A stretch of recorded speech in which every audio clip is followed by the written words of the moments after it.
Lettings is a people business, not a property business. Today, I'm joined by Julie Ford, who is a lettings industry commentator and consultant, and she's here to talk to me about property lettings being a people business, not a property business. Um, Julie, why is lettings a people business and not a property business? Talk to me.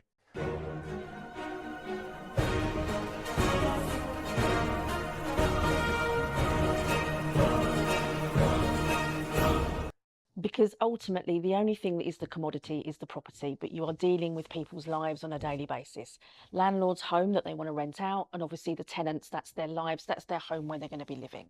So yes, the landlord is your client because he's paying the bills, but ultimately the tenant is your customer because they're the one getting your service on a daily basis. And I think people really forget that. I speak to a lot of letting agents, and sometimes the start of the conversation is, my life would be so much easier without tenants, but then you wouldn't have a job. So I think we need to change that narrative a bit more and understand that the people at the heart of our business are actually our landlords and our tenants. I mean, without mentioning any names, what sort of attitude are you hearing? Is there disdain or?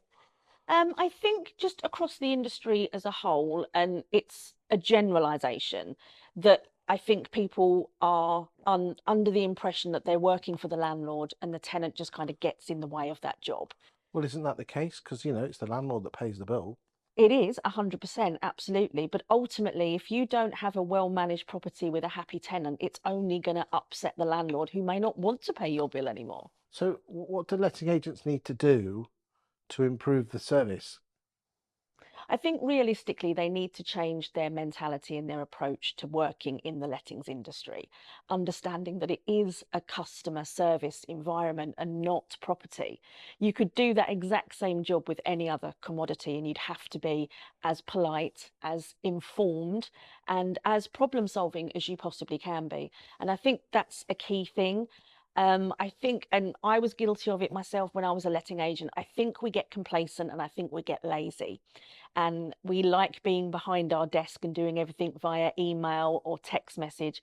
Hardly anybody picks up the phone anymore and has those personal conversations. And I think we need to get back to that, especially under the Renters' Rights Bill. Do you think the Renters' Rights Bill will change things for the good or bad? I think at the moment it's a bit of a 50-50. I think for some agents it will be the death bell, absolutely. And I think they'll be putting the close signs up.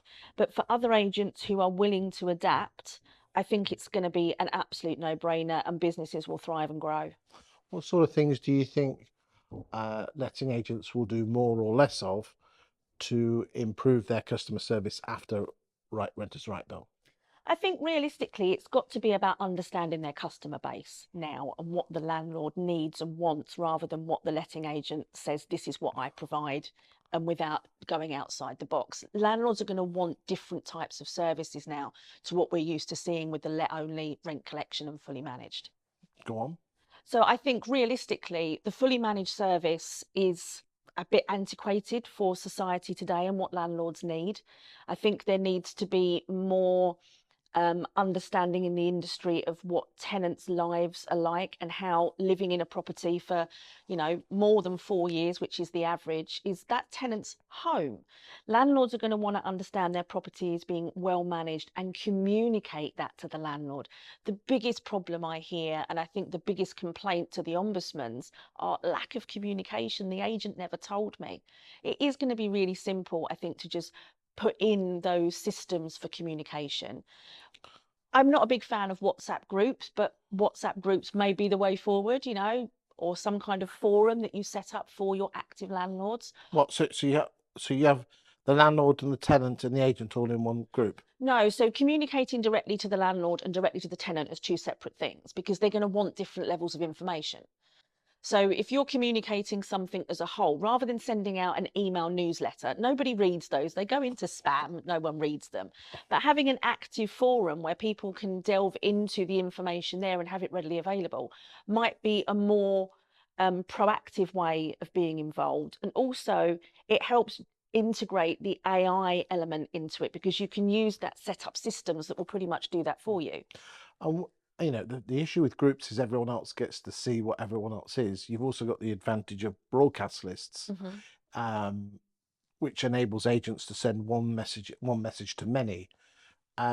I mean, my gut reaction tells me WhatsApp groups full of all your landlords. We've got a data protection issue there, and would landlords want to know? You won't want landlords to know each other because they'll soon start talking to each other. You've also got the broadcast lists, which allows you to send one message to many, and no one needs to know what else is happening there. And of course, you have the software now that almost is like mail merge for WhatsApps. Whichever angle you go down, are you trying to say here is that just use modern communication with your landlords? Is that what you're trying to say? I think, yes, use modern Don't communication forget methods. email and go down text or WhatsApp. But I think you've also got to understand the audience that you're working with. You know, a lot of landlords are in their retirement years, and, you know, just using the basic Nokia is, you know, a challenge. The TV remote is a challenge. So I think sometimes you need to be able to use in communication levels that suit the customer as well. Because if you've got a landlord who wants a phone call, then I think you need to be able to diversify and give that person the phone call if that's what they need. So basically, in a nutshell, you're saying that letting agents need to see the tenants as well as the landlord as their clients, and we need to embrace modern communication methods, text messages, WhatsApp messages, and things like that to aid that communication, because the biggest issue when it comes to customer service is communication, and by sorting our communication out, we shouldn't have so many problems and have better customer service. Is that what you're saying? Yeah, absolutely. I think people shouldn't be frightened to pick up the phone, and even if it's to deliver bad news, just be confident in what you're needing to say and already have solutions in place. Try teaching a 20 something how to pick up the phone. It's a big challenge, but that's another story for another day, ladies and gentlemen. Thank you for your time today. If you've got any comments, please put them in the replies below. Thank you very much.